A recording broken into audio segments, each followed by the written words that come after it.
ప్రభువైన యేసుక్రీస్తు నామములో మీ అందరికి శుభములు తెలియజేస్తున్న దేవుని బిడ్డలారా, ఈ ఉదయకాల సమయంలో దేవుడు మీ కుటుంబంలో సకల ఆశీర్వాదాలతో దీవించిన గాక, ఆయన మేలులతో నింపును గాక, ఆయన కృపతో నింపును గాక, ఆయన ఆశీర్వాదాలు మెండుగా నీ కుటుంబంలో ఉండును గాక.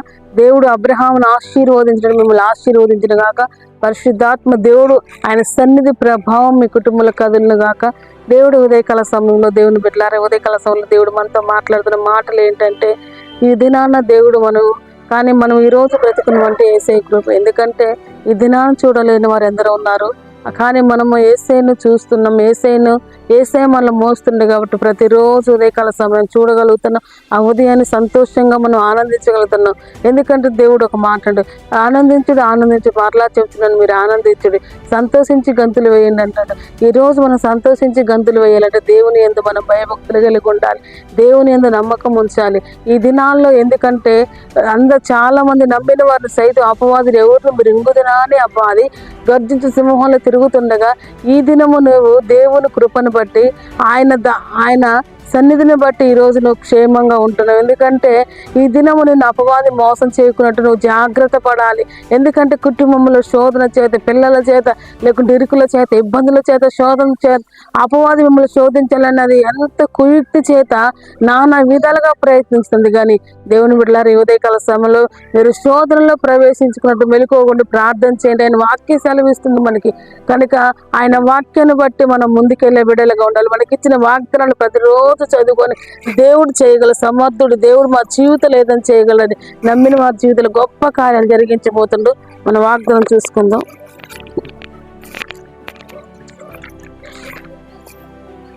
ఫిలిప్పీలకు రాసిన పత్రిక 4వ అధ్యాయము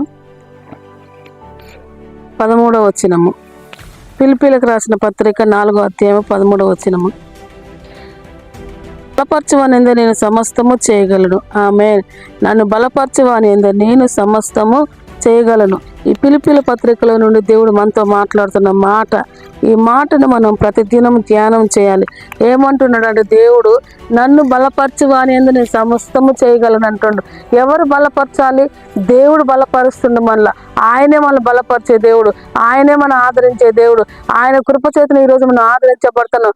ఎందుకంటే ఆయన కరుణ వాత్సల్యం గలవాడు, ఎందుకంటే కృపా సమృద్ధి గలవాడు, ఎందుకు పరిపూర్ణమైన దేవుడు. ఏమంటున్నాడు? నన్ను బలపరచువాని యందు నేను సమస్తము చేయగలనని దేవుడు వాక్యం. దేవుని యందు భయభక్తులు కలిగి, దేవుడి యందు నమ్మకంగా, దేవుడి యందు ఎవరైతే ఉంటారో వారి వల్ల సమస్త మేలులు దేవుడు చేస్తారంట. నన్ను బలపరచువాని నేను సమస్తం చేయగలంటాడు. ఎవరైతే దేవుని నమ్ముకుంటారో, ఎవరైతే ఆయన తట్టు తిరుగుతారో, ఎవరైతే పిచ్చిగా దేవుని నమ్ముకుని ఆయన వదిలిపెట్టకుండా, శ్రమ వచ్చినా, ఇరుకు వచ్చినా, ఇబ్బందులు వచ్చినా ఎవరైతే ఆయన పట్టుకుంటారో వారి యందు దేవుడు సమస్తము చేయగలట. ఈ సమస్తము దేవుడు నీకు రాసేసిండు, ఈ సృష్టిని నీకు ఇచ్చిండు. ఈ సృష్టిలో ప్రతి వైభవమును, ప్రతిది చూడటానికి దేవుడు కృపనిచ్చిండు మనకి. కనుక దేవుడు ఏమంటాడు? నన్ను బలపరచమన్నది నేను సమస్తం చేయగలంటాడు. కాబట్టి సమస్తం చేయగలమని దేవుని వైపు చూసినట్టు నీ చరిత్రను దేవుడు ఈ ఉదయకాల సమయంలో మార్చబోతాడు. నీ జీవితాన్ని మార్చబోతాడు, నీ బ్రతుకుని మార్చబోతాడు. నువ్వు ఇంతకాలం ఏ పాపం శాపంలో ఉన్నా కానీ దాన్ని విడిపించగల సమర్థుడు. ఈ ఉదయకాల సమయంలో నీ జీవితంలో ఒక కృప రాబోతుంది. ఈ ఉదయకాల సమయంలో దేవుడు నిన్ను వెలిగించబోతాడు. ఈ ఉదయకాల సమయంలో నీ బంధకాలు తెంచబోతాడు. ఈ ఉదయకాల సమయంలో దేవుడు నిన్ను లేవనెత్తగల సమర్థుడు. అందుకొరకే నన్ను బలపరచువని నేను సమస్తం చేయగలను దేవుడు మాట్లాడతాడు. ఆయన యందు ఎవరు నిలబడతారో ఆయన వారి యందు నిలబడతాడు. ఎందుకంటే మనకి వాక్యం సెలవిస్తుంది. యోహాను సువార్త 15లో నుండి 5:15 మనతో మాట్లాడుతుండు దేవుడు. 15:5 నుండి మనతో మాట్లాడుతుండు. ఎవడు నా యందు నిలిచింటాడో వాడి యందు నేను నిలిచి ఉంటానంటాడు. ఎందుకంటే వాడు బహుగానే ఫలించుతాడంట. వాడు తీగ వల్ల బయట పారవేయకుండా దేవుడు యందు ఎవరైతే నిలిచి ఉంటారో వారి యందు దేవుడు కార్యాలు చేస్తాడు.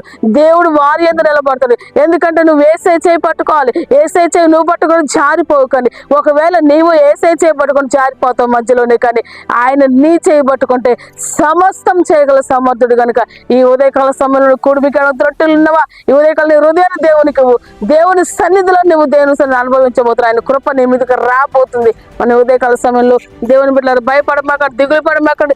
దేవుడు చేయగల సమర్థులను నమ్మండి. దేవుడు గొప్ప కార్యాలు జరిగించబోతాడు.